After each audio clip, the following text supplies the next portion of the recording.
What's up, everyone? Welcome to the Power Play with CJ. I'm going to focus in on kind of a two-part thing.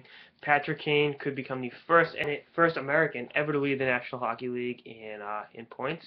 First American Art Ross winner ever, which is a big deal. I know some Canadians are going to come at me and talk about American favoritism, but it's still a pretty impressive feat for the Chicago Blackhawk and one of the faces of the league. He's really coming up aces this season. A big game against the St. Louis Blues. Really looked great.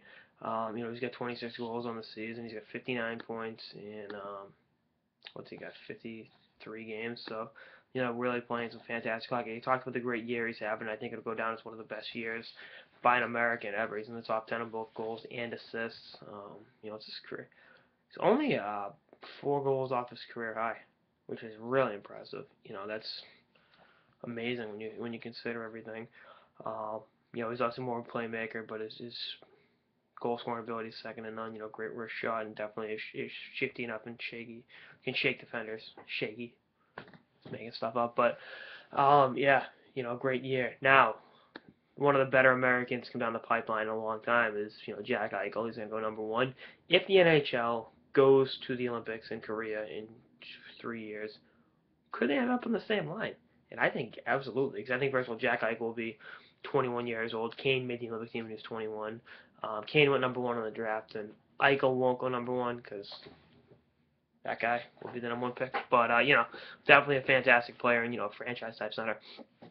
So I'm looking at Eichel as potentially at 21 being the first line center at Team USA, and you look at Kane will be I think 29 in 2018. You put those two, and then 33-year-old Zach Parise on the left is like a veteran presence for the two youngins.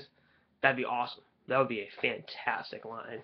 And you look what Kane's doing. If he wins the Ross this year, Eichel goes 2 in the draft. Eichel will contend for the Calder next year. I mean, there's so much can happen. If McDavid ends up in Edmonton and Eichel ends up in a functional organization, that would help him. In the Calder race. So you'd have those two, and a guy like Parise up front, that'd be amazing. That'd be and then the women's team wouldn't be too bad considering what right there. U.S. would have potential of 2 gold medals, which Canada's done the last 2 Olympics. Pretty impressive. They've done, and they did it in 2002 as well. So 3 out of the last 4 Olympics, Canada swept men's and women's hockey. So, definitely would like to start getting back at them. The great rivalry with Canada, both men's and women's hockey, and to have the potential of Kane and Eichel duo would be pretty awesome because you can't deny what Kane's doing is huge, both for Americans in the game and the game in the whole. I mean, Kane's one of the best players in the league, not just best Americans. You'd be foolish to suggest otherwise.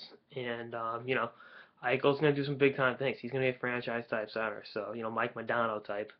So you put those two together, and hopefully they get a deal done when they send NHL players in 2018 because I would love to see those two make some sweet music. Anyway, that's like an episode of the Power Play with CJ on the possibility of Kane and Eichel playing on a line together in the Olympics. Stay tuned for episodes of the season and beyond. Later, guys.